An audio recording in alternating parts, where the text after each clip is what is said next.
నమస్కారం.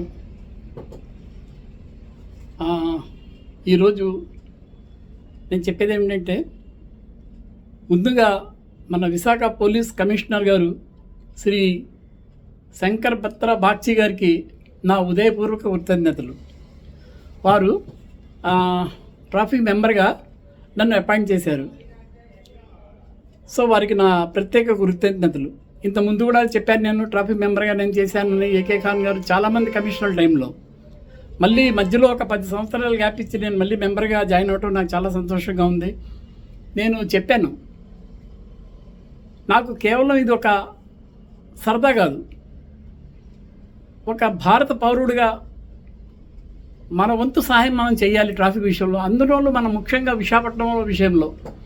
ఎందుకంటే I'm extremely sorry to say, మన విశాఖ ప్రజలకి ట్రాఫిక్ సెన్సు ఒక 100కి ఒక 5% ఉందేమో, 95% లేదు. నేను అబ్జర్వ్ చేశా, కొన్ని సంవత్సరాలు అబ్జర్వ్ చేసి అప్పుడు మళ్ళీ ట్రాఫిక్ మెంబర్గా నేను జాయిన్ అవ్వడానికి నేను ప్రయత్నం చేశాను. సో నేను నా కోరికని కమిషనర్ గారి ముందు చెప్పడం, వెంటనే వారు యాక్సెప్ట్ చేయడం, ఇది చాలా సంతోషం. సో దయవుంచి కమిషనర్ గారు ప్లస్ ట్రాఫిక్ ఆఫీసర్స్ మరియు ట్రాఫిక్ సిబ్బంది అందరూ కూడా కోఆపరేట్ చేస్తారని నేను ఆశిస్తున్నాను. పాపం ట్రాఫిక్ వాళ్ళు చాలా అంటే చాలా కష్టపడుతున్నారు, చాలా అవేర్నెస్ తీసుకొద్దని ట్రై చేస్తున్నారు. కానీ ప్రజల్లో మార్పు రాకపోతే వాళ్ళ మట్టుకు ఏం చేస్తారండి? ప్రజల్లో ముందు మార్పు రావాలి. ప్రజల్లో traffic sense, common sense, civic sense రావాలి. మన ప్రజలకు ఓన్లీ న్యూ సెన్స్ తప్ప ఎక్కడ కూడా ఈ సెన్స్ లేవు. ఐఎమ్ సారీ, ఫ్రాంక్గా చెప్పేసాం ఉన్నమాట. ఎందుకంటే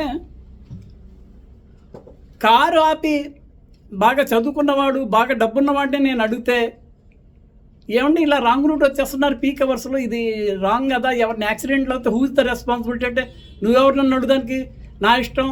ఇంకా దానికి సమాధానం ఏముంటుందండి? పక్కన పోలీస్ వాళ్ళు ఉంటుండే కూడా వాళ్ళు అదే మాట చెప్తున్నారు అంటే, ఇంకా హూ ఇస్ ద రెస్పాన్సిబిలిటీ? జరగడానికి జరిగితే. సో ఈ టైప్లో ఉన్నారంటే మన ప్రజలు. వీళ్ళలో అవేర్నెస్ రావాలి రావాలి రావాలి రావాలి అంటే ఇటు పోలీస్ డిపార్ట్మెంట్ కాకుండా ఒక కామన్ పబ్లిక్ కూడా అందులో యాడ్ అయ్యి, అంటే మాలాంటి వాళ్ళు జనాల్లో something is better than nothing లాగా చిన్నదైనా సరే ఒక చేంజ్, మార్పు తీసుకురావాలి.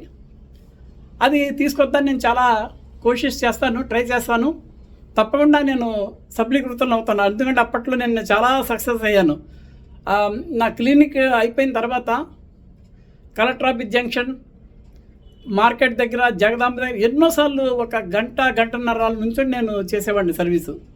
అందుకే నేను అన్ని అవార్డులు అందుకున్నాను. అంతమంది పోలీస్ కమిషనర్ కూడా నన్ను అప్రిషియేట్ చేశారు, మా ఇంటికి వచ్చారు, మా క్లినిక్కి వచ్చారు, ఎంతో అప్రిషియేట్ చేశారు నన్ను. దయవుంచి అలాగే పోలీస్ సిబ్బంది కూడా ఇప్పుడు కొద్దిగా వారు కూడా సపోర్ట్ చేస్తారని ఆశిస్తున్నారు. సపోర్ట్ చేస్తున్నారు, నో డౌట్ అబౌట్ సపోర్ట్ చేస్తున్నారు. కానీ ప్రజలలో మార్పు రావట్లేదు. ప్రజల్లో మార్పు రావాలి.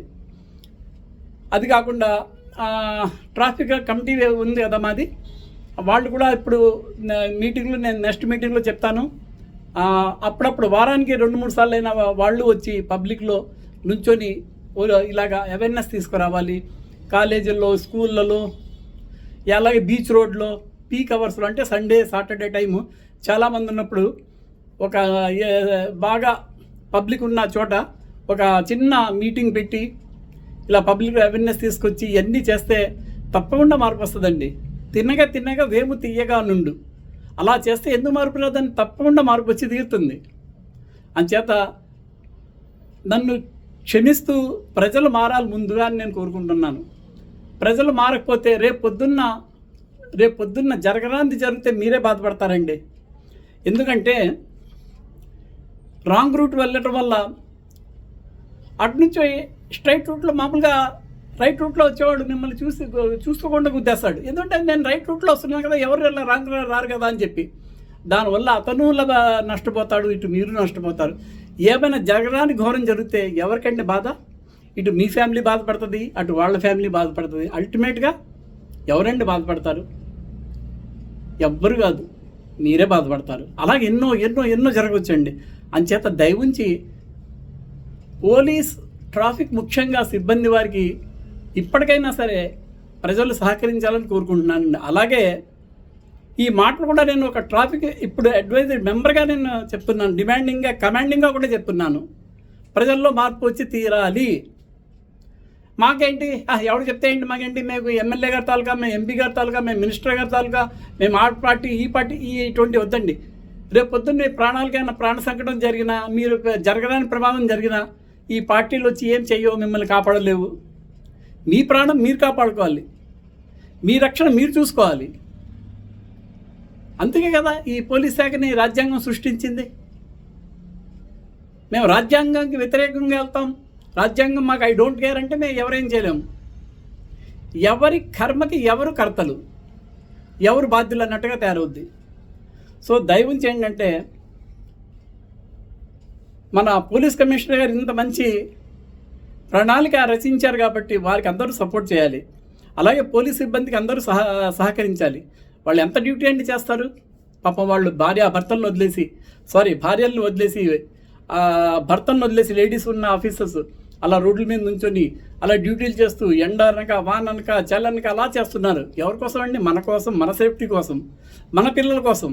కానీ ఏమీ లెక్క చేయకుండా మేము డోంట్ కేర్గా మేము వెళ్తాము అంటే ఎవరేం చేస్తారండి? రేపు పొద్దున్న పెనాల్టీలు కట్టేది మీరే, రేపు పొద్దున్న జరగడానికి ప్రమాదాలు జరిగితే బాధ్యతలు మీరే, అన్నిటికీ మీరే అవుతారు బాధ్యతలు. సో దయవుంచి ఏంటంటే ఇప్పటికైనా ప్రజలు మారి కోఆపరేట్ చేస్తారని నేను ఈ వీడియో చేయడం జరిగింది.